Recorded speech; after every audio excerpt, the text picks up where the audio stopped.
کچھ لوگ گشت کرنے نکلے ہوئے، ماں بیمار ہے، باپ بوڑھا ہے، بہن بھائیوں کو ضرورت ہے، مجھ سے کوئی ناراض نہ ہو جائے، میں بڑے درد دل کے ساتھ آپ کی خدمت میں عرض کروں گا، میں انوکھی بات کرنے لگا ہوں، خوگر حمد سے تھوڑا سا گلہ بھی سن لے، دین کا فلسفہ سمجھیں۔ نبی کریم علیہ السلام نے تمام صحابہ کی تجارتیں چھڑوا کے انہیں تبلیغ پر نہیں لگایا،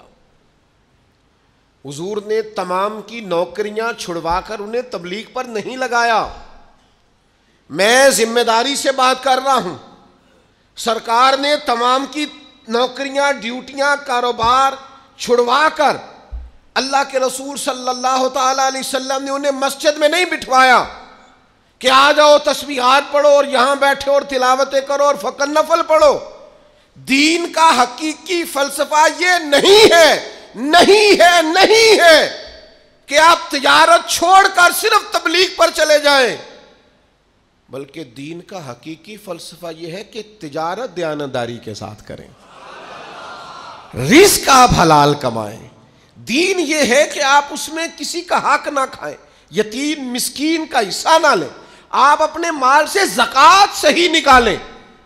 یہاں یہ ہے کہ کماؤ جس طرح کا مرضی، پر ذرا جا کے تھوڑا تبلیغ پہ ہوا نا،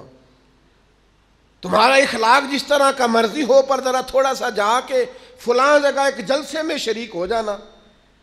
یہ نہیں کہا کہ تم نوکری چھوڑ دو، بلکہ نبی کریم علیہ السلام نے فرمایا جو عبادت بھی کرے اور اپنے آقا کا حق بھی ادا کرے، اسے تو اللہ عبادت پر ڈبل ثواب عطا فرمائے گا۔ تو نوکری دیانتداری کے ساتھ کر، تو ڈیوٹی ٹھیک کر، تو اپنا جو کام کر رہا ہے اس کام کو پائیداری کے ساتھ کر۔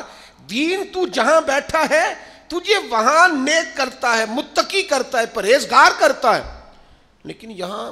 لوگوں کا حال یہ ہے کہ وہ نہ کمائی پر غور کرتے ہیں، نہ اپنی ڈیوٹی پر غور کرتے ہیں، نہ روزمرہ کے معاملات پر غور کرتے ہیں۔ کہتے ہیں پیر صاحب کے یہاں حاضری وقت پہ دیتا ہوں، میں تبلیغ پر ٹائم پہ جاتا ہوں، میں محفل صحیح کر کے سجاتا ہوں۔ او میرے بھائی، یہ تو نفل کام ہے،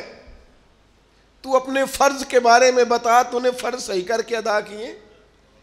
تو نے اس کام پر توجہ دی ہے جو شریعت نے تیرے اوپر ضروری قرار دیا تھا۔